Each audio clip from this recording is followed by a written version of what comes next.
আমরা ধরে নিলাম আপনি কৌশল করেই তারপরে তাদের সাথে মিলেমিশে এসেছেন, এবং আমরা এখনো পর্যন্ত, আমি আমার কথা বলি, আমি কিন্তু এখন পর্যন্ত আপনার প্রতি আমার যথেষ্ট সম্মান আছে তারেক রহমান। আপনার কিছু বিষয় আমি জানি, যে বিষয়গুলোর কারণে আমার বিশ্বাস যে আপনি কোনোদিন শেখ হাসিনা হবেন না, জিয়া পরিবার কখনো শেখ পরিবার হবে না, এই বিশ্বাসটা আমার আছে। এবং আপনি ঠিক সময় মতো, বিশেষ করে গত 2 দিনে জেনারেল মাসুদ এবং জেনারেল ওর আরেকজন কি মামুন খালেদ, দুজনকে ধরার পরে আমার ভেতরে সেই বিশ্বাসটা আরো বেশি জন্মেছে যে আপনি এক এক করে সব কটাকে ধরবেন। এবং আপনারা একটা জিনিস বলে রাখি, তারেক রহমান, পৃথিবীতে কেউ সারা জীবন বাঁচে না। আপনাকে যেতে হবে, আমাকেও যেতে হবে। যদি সারা জীবন মানুষের মনে থাকতে চান আপনার বাবার মতো, তাহলে শুধু একটা কথা বলবো যে কিচ্ছু করার দরকার নেই ভাই। আপনি দুর্নীতি করেন, টাকা পয়সা নিয়ে লন্ডনে পাঠান, আপনি আবারও আপনি এই আওয়ামী লীগের মতো করেই প্রচুর টাকা পয়সা নেন, কোনো সমস্যা নেই ভাই। খালি ইন্ডিয়ার বিরুদ্ধে আমাদের একটা জায়গায় দাঁড় করায় দিয়ে যাবেন, যেটা আমরা ইউনূসের কাছে চেয়েছিলাম, ইউনূস করে নাই।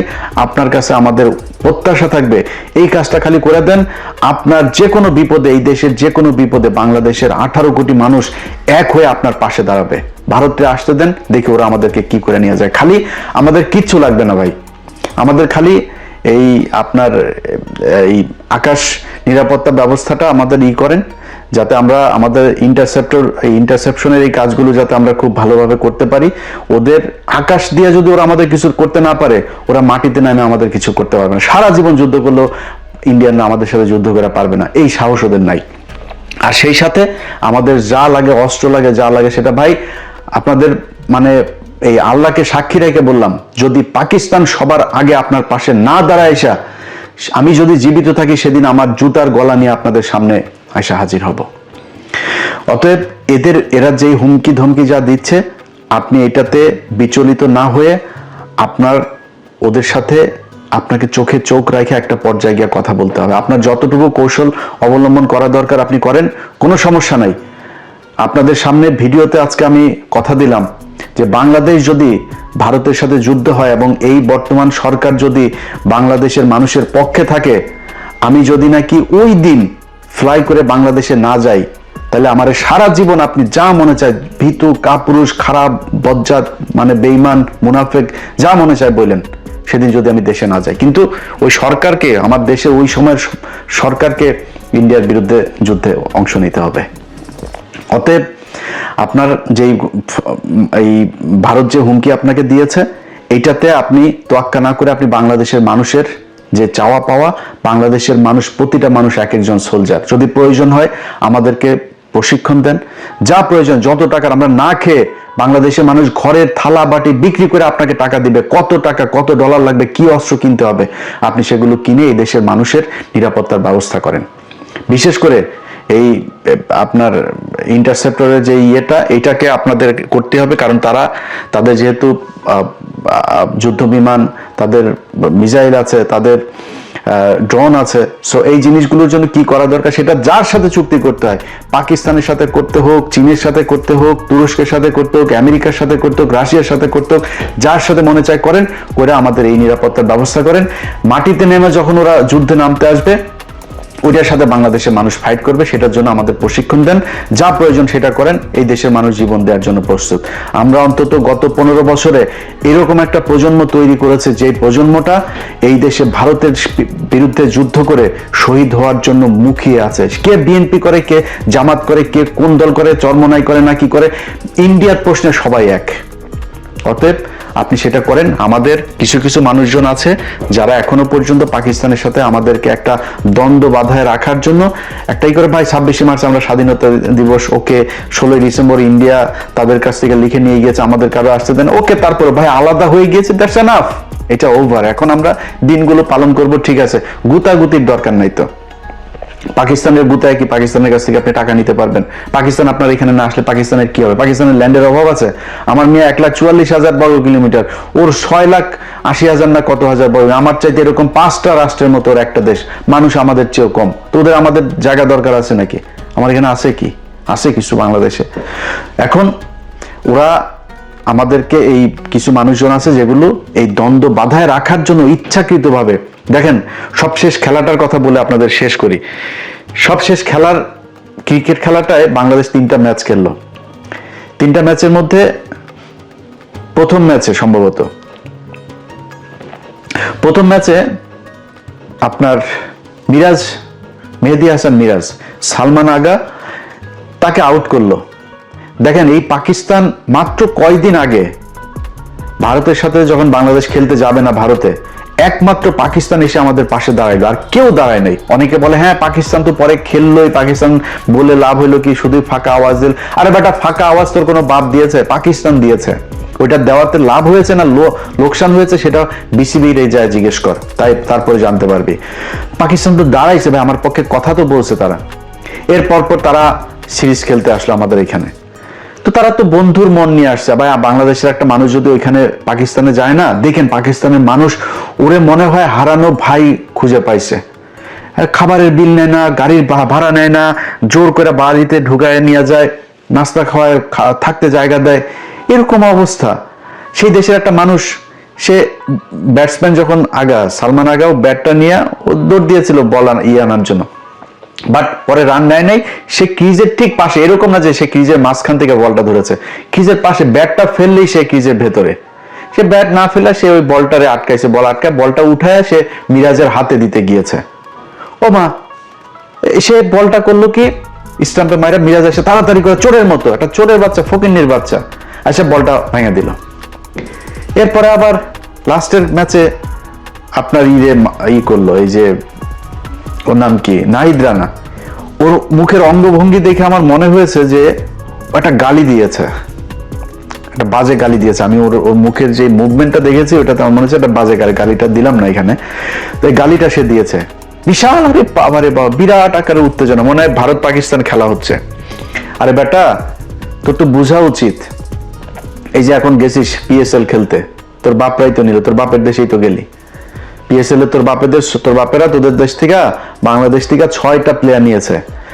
আর আইপিএল এ নিয়ে যাইতো সাকিব আল হাসান, পৃথিবীর শ্রেষ্ঠ একজন অলরাউন্ডার, সবচাইতে ধারাবাহিক একজন প্লেয়ার, ফর্মে থাকা প্লেয়ার, তারে নিয়ে সাইড লাইনের বাইরে দাঁড় করে রাখতো, পানি নেওয়াইতো তারে দিয়া। অপমান খালি নিত কেন? বাংলাদেশের দর্শকগুলোর স্পন্সর আছে না, ওদের তো প্রোডাক্ট বিক্রি করতে হবে, বাংলাদেশের মানুষ দর্শক তো থাকবে না, একজন না থাকলে নিয়ে বসায় রাখতো। এটা করতো ইন্ডিয়া। আরে ভাই, ইন্ডিয়া আজকে সেই শুরু থেকে এখন পর্যন্ত সারা জীবন এই যে টেস্ট স্ট্যাটাস, সবার পরে তারা আমাদেরকে দিয়েছে। এই যে টেস্ট স্ট্যাটাস খেলা মানে না, বাংলাদেশের থাকা উচিত না। এই যে এই বীরেন্দ্র সেবাগ, এই শালা বলছিল যে বাংলাদেশের টেস্ট স্ট্যাটাস থাকার উচিত না।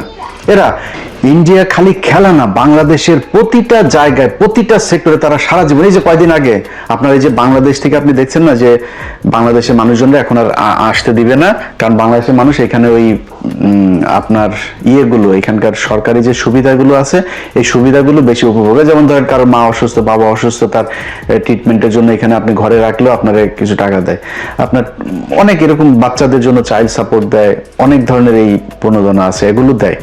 তো এগুলো এই ইন্ডিয়ানরা, তারা ইন্ডিয়ানদের কারো দেন, ওরা কিন্তু আমাদের চেয়ে বেশি খায়, অথচ ইন্ডিয়ান গুলো দেয় নাই, বাংলাদেশের গুলো সবগুলো দিয়েছে যে বাংলাদেশ নাকি 54% নাকি এশিয়ার নাকি আমরা নাকি খাই, তারপরে এটা দিয়ে এখন বাংলাদেশিদের ভিসা দেবন। ভাই প্রতিটা জায়গায় আপনি 1971 সালের মুক্তিযুদ্ধের পর এটা নিয়ে কোনো বিতর্ক নাই, প্রতিটা মুক্তিযুদ্ধের কাছে জিজ্ঞেস করবেন যে ইন্ডিয়ানরা আমাদের এখান থেকে কি পরিমাণে, পাকিস্তানের 92,000 এই সোলজার তারা আপনার অস্ত্র রেখে আসলো, আমাদের এই যে মিল কল কারখানা মানে পাকিস্তান যা করে দিয়ে এসেছিল, এগুলির থেকে দামি দামি যন্ত্রপাতি সব ইতিহাসের সব জায়গায় এগুলোর আপনার উল্লেখ করা আছে। তারা নিয়ে গিয়েছে, আমাদের দেশের টাকা পয়সা লুটপাট। এর পরে 400 কোটি টাকা এসেছিল আমাদের অনুদান বিদেশ থেকে, সেই 400 কোটি তখন আমাদের তো টাকশাল সব নাই, তারা আমাদের সেটা করলো, সেই টাকাটাতে তারা 400 কোটিরে 800 কোটি ছাপাইলো। 800 কোটি ছাপায় কি করলো তারা, তাদের ওই টাকাগুলো দিয়ে আমাদের দেশে চাল ডাল সব কিনে নিয়ে গেল।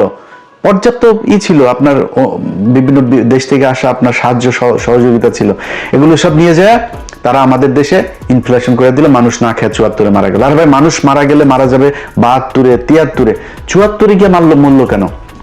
এই ভারতীয়দের কারণে। ভাই আপনারে আমি যদি এখন 55 বছরে এই ইতিহাস এত ড্যামেজ হয়েছে যে আপনাকে এখন আমি বুঝাইতে গেলে আপনার অনেক কিছু মনে হবে যে এই লোক আসলে মানে মুক্তিযুদ্ধ নিয়ে এত কথা বলে, ভারতের বিরুদ্ধে এত ক্ষোভ তার। ভাই আমার কথা বিশ্বাস করার দরকার নেই আপনার, আল্লাহর ওয়াস্তে। যেই মানুষগুলো সেক্টর কমান্ডার ছিল, মুক্তিযুদ্ধের সর্বাধিনায়ক আছে না জেনারেল ওসমানী, সেই জেনারেল ওসমানী শেখ মুজিবের এখান থেকে পদত্যাগ করেছিল, জানেন এটা? শেখ মুজিব মন্ত্রণালয়ে থাকতে দেয় নাই। এই যে তাজউদ্দিন আহমেদ, তার অবর্তমানে সে প্রধানমন্ত্রী ছিল না, তাজউদ্দিন আহমেদ শেখ মুজিব বহিষ্কার করেছে, বাধ্য হয়েছে তারা করতে। শেখ মুজিব এই তাজউদ্দিনের মেয়ের বইতে লিখেন, একদম হুবহু সেদিনের ঘটনাটা বর্ণনা করেছে যে আব্বু সেদিন এই বাড়িতে এসে তারপর বলেছিল এর চেয়ে পাকিস্তান আমলিত ভালো ছিল। কোনো কারণে একটা কোনো ভালো মানুষে ওই দিন এই শেখ মুজিবেই তার এই জায়গাতে সে থাকতে দেয়নি। সো এখন আপনি তাদের কাছ থেকে ইতিহাস শেখেন, দেখবেন ইতিহাসের সবকিছু জানেন। আমার কাছ থেকে কারোর কথা বিশ্বাস করেন, আপনার নেতারও বিশ্বাস করবেন না, আমারও করবেন না কারোর কথা। আবার এখন যে গজিয়ে ওঠা যেসব মুক্তিযোদ্ধা আছে এগুলোরও বিশ্বাস করবেন না, এগুলো সব ভুয়া মুক্তিযোদ্ধা। মুক্তিযোদ্ধা ওই সার্টিফিকেট নিয়ে সব এখন আসল মুক্তিযোদ্ধা কেউ সামনে আসে না। এরা এই তেলও মারে না, এরা এই ধান্দা এই খাইতেও আসে না, অনেকে আছে এই ভাতাও নেয় না। এরকম বহু মুক্তি আমার নিজের পরিবারে আছে। আমার আপন খালু, আমার খালার ছোট খালার হাজবেন্ড, আপন খালু মুক্তিযোদ্ধা। এইসব ইতিহাস এগুলো তার কাছ থেকে বহুত শুনছি ভাই। আপনার সেক্টর কমান্ডার আছে না, সেক্টর কমান্ডার সবচেয়ে বড় সেক্টর 9 নম্বর সেক্টর খুলনা অঞ্চলের, এই 9 নম্বর সেক্টরের সেক্টর কমান্ডার আপনার মেজর জলিল। জানেন মেজর জলিল কোথায় মারা গেছিল? এটা জানেন কেউ? মেজর জলিল এই করাচিতে গিয়ে মারা গেছিল। দেখেন ওনার দেখেন, ওনার গুগলে যান, ওনার দেন, করাচিতে গিয়ে মারা গেছিল। এই বাংলাদেশের প্রতি ঘৃণা, ইন্ডিয়ার প্রতি ঘৃণায় সেই দেশটায় থাকতে পারে নাই, সেই জীবনটা সেখানে মারা গিয়েছে। একজন সেক্টর কমান্ডার। আপনার কাছ থেকে আমি ইতিহাস শিখবো ভাই। আপনি আমার সাথে ইতিহাস নিয়ে করবেন, ডিবেট করবেন, কথা বলবেন, যে বলতে চায়, যত বড় মুক্তিযোদ্ধা আছে যে আছে, আমি আমার মুখ থেকে একটা কথা বলবো না, বই থেকে কোট আনকোট কথা বলবো। তার চাইতে বড় মুক্তিযোদ্ধার বই থেকে আমি তার রেফারেন্স দেবো যে এই মুক্তিযুদ্ধ এটা বলে গেছে, আপনি এটা কোথায় পেলেন? আমার মুখ থেকে একটা কথা বলবো না, কে আছেন বলেন, আমি তার সাথে বসবো। অতএব এই মুক্তিযুদ্ধ নিয়ে ভাই আমাদের দেশের যে 2 লাখ মা বোনকে পাকিস্তানে বাল ফলাইছে, 30 লক্ষ মানুষকে পাকিস্তানিরা মেরে থেকে গিয়েছে। ভাই এই ভগাস কথাবার্তা 55 বছর হয়েছে মুক্তিযুদ্ধ মন্ত্রণালয়ে বলেন না কেন ঠিক করতে? জীবনও করবে না, কারণ সব মিথ্যা কথা। পাকিস্তানিরা কাউকে রেপ করে নাই, পাকিস্তানিরা কোনো মুসলমানকে হত্যা করে নাই। এই যে কদিন আগে আমেরিকাতে দেখছেন না 2 কংগ্রেসম্যান সব এই কারণেই। হ্যাঁ, হিন্দুদের সাথে যুদ্ধ হয়েছে, ভারতের সাথে পাকিস্তানের যুদ্ধ হয়েছে, হিন্দুরা তো এই দেশে গণহত্যা চালিয়েছে, গণধর্ষণ চালিয়েছে। তো এখন কি বলবেন? এগুলোর নিয়ে এই যে 3 লাখ, 30 লাখ, 2 লাখ এগুলো করেন না কেন? আমরা তো চাই কারা কারা ধর্ষিত হয়েছে, কাদের কাদের ইয়েতে পাকিস্তানের পয়দা হয়েছে, আমরা এটা দেখতে চাই। দেখান, বলেন। আপনাদের তালিকা নাই কেন? আপনারা এখনো করেন না কেন? যে মারা গিয়েছে তার তো আর মান সম্মান নাই, খুঁজে বার করেন দেখি। মুক্তিযোদ্ধা তো এখনো জীবিত আছে, খোঁজ নেন। নাম বলার দরকার নাই, কোনো নারীর নামও বলার দরকার নেই, এমনিতে আপনি সংখ্যাটা আমাদের জানান দেখি কোথায় কে করছে। এইসব ভগাস কথাবার্তা ভাই। আমার পাকিস্তানের সাথে আমি একও হব না, আবার পাকিস্তানের সাথে আমাদের মানে কোনো কিছু দিয়েও সম্পর্ক করার দরকার নেই। পাকিস্তানে আমার ভাই, আমি পাকিস্তানের ভাই, পাকিস্তান আর আমি। এই ভারত যতবার হুমকি দিবে ততবার পাকিস্তানের সাথে মিলে আমাদেরকে ভারতকে প্রতিহত করতে হবে সব দিক থেকে। ওর 7 সিস্টার থেকে শুরু করে খালিস্তান, ওইদিকে পাঞ্জাব, ওইদিকে কাশ্মীর, সবখানে পাকিস্তান বাংলাদেশ মিলে একসাথে ওদেরকে ধরতে হবে। এইটা যেদিন ঠিক করতে পারবেন, এই বাংলাদেশে কোনো সমস্যা থাকবে না। এই দেশের একটা উৎপাদন করতে, আর মোটরসাইকেল উৎপাদন করতে যাবেন ভারতের সমস্যা, একটা আপনার ওই আলু আরেক দেশ থেকে আনতে যাবেন তাদের সমস্যা, আপনি আপনার ওই করিডোর ইউজ করতে চাবেন ভুটানে নেপালে একটা জিনিস পাঠাইতে সে দিবে না, আপনার কিন্তু সবকিছু সে ব্যবহার করবে। সো এই বন্ধুত্ব তো আমার দরকার নাই ভাই। বন্ধুত্ব আমার সেই হবে যে আমার বিপদে পাশে থাকবে। সবাই ভালো থাকবে।